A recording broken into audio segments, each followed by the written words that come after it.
In the networked world of the 21st century, cries for help can become overwhelming. GoFundMe, one of the world's foremost fundraising websites, contains millions of projects. Everything from underprivileged students trying to go to school and people with overwhelming medical bills to families who have lost their homes to fire and teenagers trying to go on mission trips. Every time we turn on the TV or log into Facebook or Twitter, it seems like we're faced with new crises.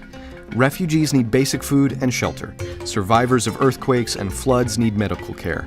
Kids need school supplies. Drug addicts need rehabilitation programs. How can we possibly help them all? With 1.59 billion active users, Facebook is the equivalent of the third largest country in the world, putting billions of people and their corresponding needs at our fingertips. In Luke 10 and Matthew 25, you'll find what may be Jesus' most famous parable, the parable of the Good Samaritan.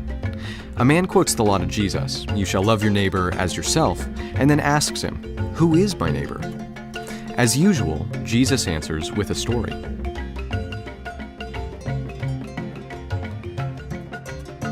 A man is mugged and left for dead by the side of the road.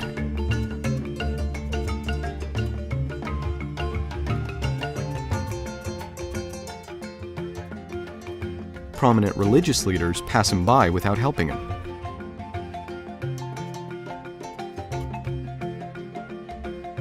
Then a Samaritan stops despite the risk of being attacked himself, tends to the man's wounds, and takes him to an inn to receive care at his personal expense.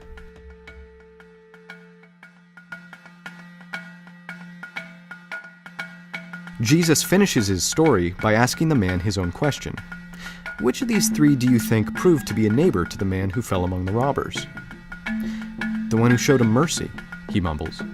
You can imagine the sparkle in Jesus' eye as he gently says, "You go and do likewise." At first glance, the message of the Good Samaritan seems simple. When you see someone in need, help them.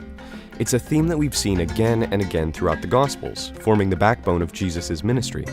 Do unto others as you would have them do unto you. Have compassion.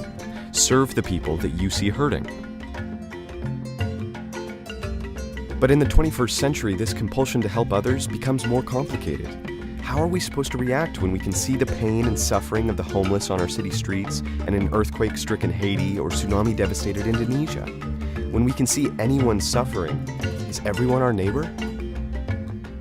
In the summer of 2014, novelist John Green traveled to Ethiopia with Bill and Melinda Gates of the Gates Foundation to raise awareness about efforts to reduce infant mortality and improve maternal health. While individual situations are unique, John argues we all have a responsibility to care and to help. These aren't faceless, irrelevant people. These people are just like us. All they lack is an upper hand in the world.